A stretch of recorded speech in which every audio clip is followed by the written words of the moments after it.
नमस्कार। Gayatri PG college Sanchore की online class में आपका स्वागत है। प्रिय विद्यार्थियों, आज हम बीए पार्ट 3 इतिहास में भारत के विभिन्न राजनीतिक संगठनों का अध्ययन है वो करेंगे। जैसा कि इससे पहले के वीडियो में हमने लैंड होल्डर्स सोसाइटी जैसी कई संस्थाओं के बारे में पढ़ा था, जिन्होंने बंगाल के क्षेत्र में राजनीतिक चेतना जगाने का कार्य है वो किया था। इसके अलावा बंगाल ब्रिटिश इंडिया सोसाइटी, देश हितैषिणी सभा जैसी कई संस्थाओं का अपन ने पढ़ा था कि उन्होंने इस प्रकार के राजनीतिक संगठन बनाकर कार्य करने शुरू किए थे और इन सब का एक ही उद्देश्य था, अंग्रेजों के शोषण से मुक्त होना। चाहे वे अंग्रेजों के अधीन हैं या उनसे अलग हैं, लेकिन वे अंग्रेजों के अत्याचारों के खिलाफ इस तरह के संगठन सामने लेकर आ रहे थे। और राजनीतिक संगठनों का उदय बंगाल से हुआ था, क्योंकि अंग्रेजों ने अपनी पहली राजधानी या व्यापारिक क्षेत्र बंगाल को है वो बनाया था।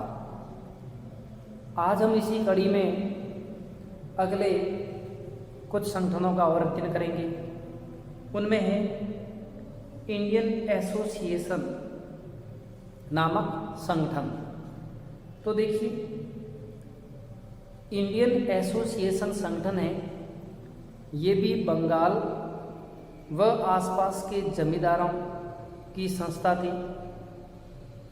हालांकि इसे अपने अधिकारों की चिंता थी, आम सामान्य जनता के अधिकारों की इच्छा नहीं थी। अतः जनतांत्रिक आधार पर एक अन्य राजनीतिक एसोसिएशन की आवश्यकता थी और इस दिशा में कदम उठाया आनंद मोहन बोस ने।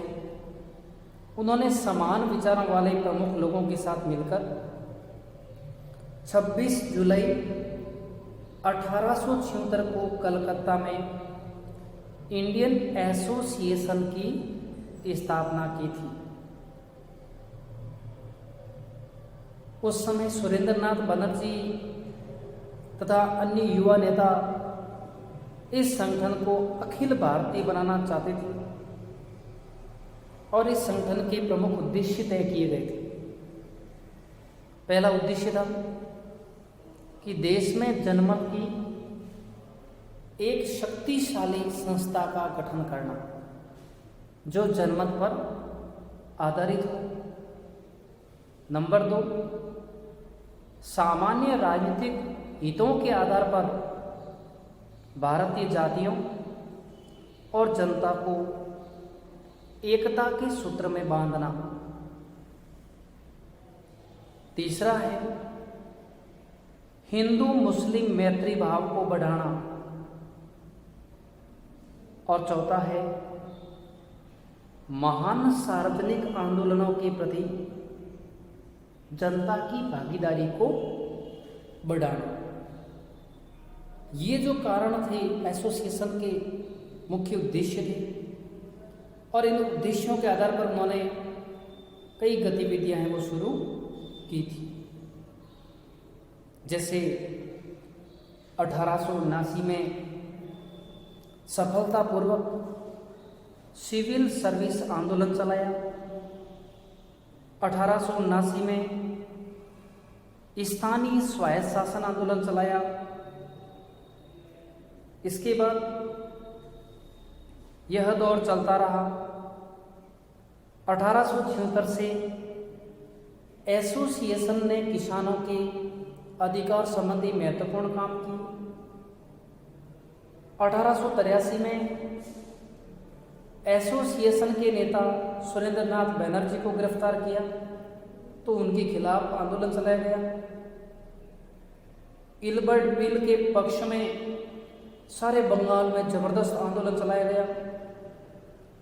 आर्म्स एक्ट रद्द करने के बारे में भी है वो आंदोलन चलाए गए थे। इस तरह इसने धीरे धीरे जन आंदोलन का रूप है वो लिया था। अब हम पढ़ते हैं बम्बई के विभिन्न संगठन जिन्होंने ब्रिटिश सरकार के खिलाफ मोर्चा खोला था। इनमें नाम आता है बॉम्बे एसोसिएशन। तो देखिए, बम्बई प्रेसिडेंसी ने राजनीतिक गतिविधियों की शुरुआत बॉम्बे एसोसिएशन की स्थापना के साथ हुई थी और इस संगठन की स्थापना 26 अगस्त 1852 को हुई थी। बॉम्बे एसोसिएशन संगठन में हिंदू, मुस्लिम, पारसी सभी व्यापारी थे। इसमें पूंजीपति वर्ग, मध्यम वर्ग के लोग भी थे और बम्बई में राजनीतिक चेतना जगाने में इस एसोसिएशन का महत्वपूर्ण योगदान है वो रहा था। इस एसोसिएशन ने अंग्रेजों के द्वारा किए गए अत्याचारों के खिलाफ आवाज उठाई थी। 1857 के विद्रोह की इन्होंने निंदा की थी और विप्लव के बाद जब सरकार ने व्यापारी और मध्यम वर्ग पर नए टैक्स लगाए, उसका इसने विरोध किया। इसके अलावा जो लाइसेंस बिल थे उनके ऊपर इन्होंने भारतीयों का पक्ष लिया और इस तरह इस संगठन में नौजवान, मध्यम वर्गीय, पूंजीपति जैसे कई नेता, जमींदार इनसे हैं वो जुड़े थे। इसके अधिकांश नेता सार्वजनिक कार्यों में भी रुचि लेते थे। वास्तव में नेता सरकार की नाराजगी मोल लेना नहीं चाहते थे, फिर भी किसी न किसी तरह से ये भारत की दबी हुई आवाज़ को उठाने में महत्वपूर्ण सिद्ध है वो हुआ था। उन दिनों में बम्बई म्यूनसिपलिटी या म्यूनसिपल कमिश्नर ऑथर काफोर्ड की गलत नीतियों के कारण बम्बई नगर पालिका की आर्थिक हालत खराब हो गई थी और उसके परिणाम स्वरूप बम्बई के नागरिकों में काफ़ी असंतोष था और इन असंतोष को सुधारने की बॉम्बे एसोसिएशन ने मांग रखी और आंदोलन भी चलाया था। एसोसिएशन की मुख्य मांग थी कि नगर पालिका का प्रबंध करदाताओं के चुने हुए प्रतिनिधियों के हाथों में होना चाहिए। सुधारों की मांग को लेकर आंदोलन चलाने वालों को रिफॉर्म पार्टी का नाम दिया था। रिफॉर्म पार्टी के बढ़ते हुए प्रभाव को कम करने की दृष्टि से सरकार की तिकड़मबाजी से उसके मुकाबले में शंकर शेठ पार्टी खड़ी हुई। इस तरह हम देख सकते हैं कि इस बॉम्बे एसोसिएशन ने बम्बई सरकार द्वारा किए गए अत्याचार, 1857 की क्रांति के विप्लव के बाद व्यापारियों पर लगाए गए अत्यधिक कर, म्यूनसिपैलिटी के नियम जो अनैतिक थे, उन सब के खिलाफ है वो आवाज़ बुलंद की थी। फिर हम देखते हैं पूना एसोसिएशन। तो पूना के अंदर भी अंग्रेजों के विरुद्ध कुछ जमींदारों, व्यापारियों और मध्यम वर्ग के लोगों ने मिलकर 1867 ईस्वी में पूना एसोसिएशन की स्थापना की थी और इसके अध्यक्ष रामचंद्र नाडू थे। ये भी एक प्रभावशाली जमींदार थे और इसमें कई और सदस्य भी थे। पूना एसोसिएशन है, इसमें विभिन्न धर्म जाति के लोग जुड़े हुए थे और इस संगठन के उद्देश्य थे सरकारी कानूनों के बारे में जनमत के सामने रखना, स्थानीय समस्याओं की तरफ सरकार का ध्यान आकर्षित करना, जनता के विभिन्न हितों को सामने रखना, स्थानीय समस्याओं की तरफ सरकार का ध्यान आकर्षित करना, जनता के विभिन्न हितों की रक्षा करना, शासकों और शासितों के मध्य सद्भाव उत्पन्न करना, ये पूना एसोसिएशन के मुख्य कार्य थे। कुल मिलाकर देखें तो इसके माध्यम से भी वहाँ लोगों में राजनीतिक चेतना जगाने का प्रयास है वो हुआ था। इसके बाद हम देखते हैं पूना सार्वजनिक सभा। ये भी एक राजनीतिक संगठन पूना में 2 अप्रैल 1876 को स्थापित हुआ था और इसके संगठन के संस्थापक थे गणेश वासुदेव जोशी और महादेव गोविंद रानाडे का सहयोग मिला और इसका मुख्य कार्य था, उद्देश्य था कि सरकार और जनता के बीच मध्यस्थता करना और जनता को उनके अधिकार दिलाना, अंग्रेजों के शोषण से मुक्ति दिलाना। अपने जीवन के प्रारंभिक वर्षों में इन्होंने स्थानीय समस्याओं को सॉल्व करवाने पर ध्यान दिया, जिनमें टैक्स वृद्धि है, यूरोपीय भारतीय सिपाहियों के बीच संघर्ष है, भारतीय राजा और प्रजा के बीच तथा भारतीय राजा और ब्रिटिश सरकार के बीच संबंध आदि को भी उठाया। और इसके अलावा सभा का एक काम विधान परिषदों में हुई बहसों और सरकारी विधेयकों का देशी भाषाओं में प्रकाशन करने पर भी इन्होंने ब्रिटिश सरकार पर है वो जोर दिया था। पूना सार्वजनिक सभा के हर संभव प्रश्न पर सरकार का ध्यान आकर्षित करने के लिए पत्र लिखे गए। उसने दक्षिण में स्वदेशी आंदोलन चलाने की पहल की। 1872 ईस्वी से 1874 ईस्वी के बीच अकाल के दौरान किसानों के लगान माफ करने की आवाज बुलंद की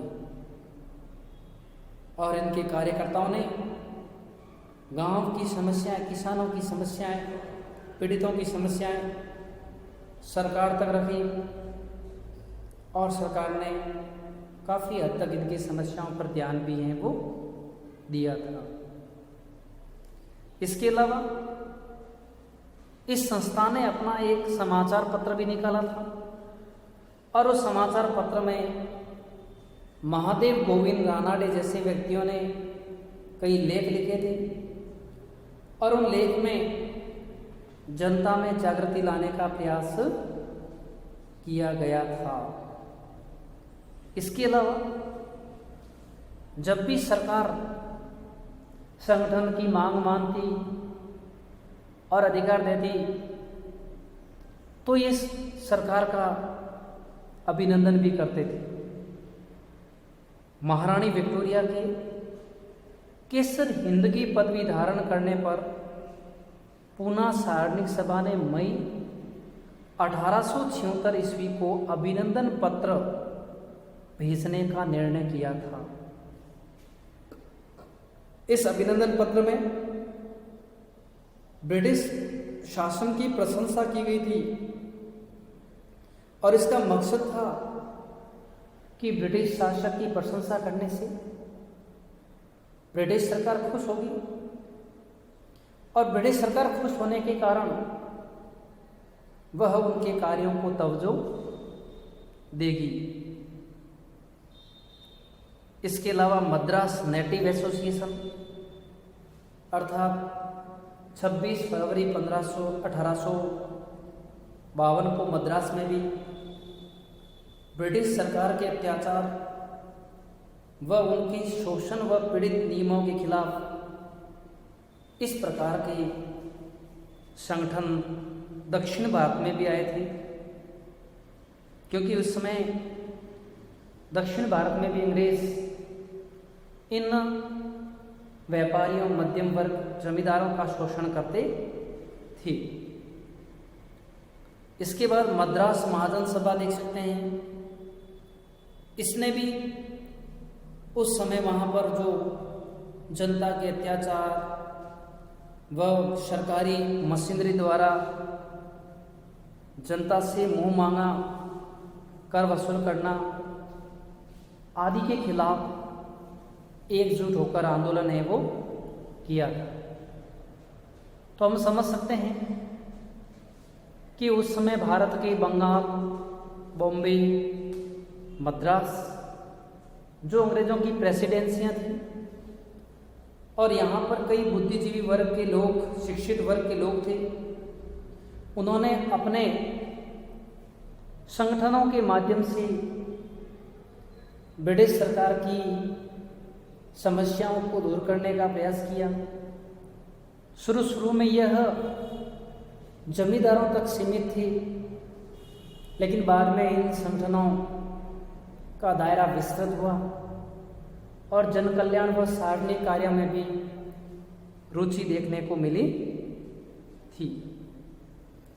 इस तरह इन्हीं राजनीतिक संगठनों के कारण भारत में कई तरह के संगठन वो अस्तित्व में आए थे। धन्यवाद।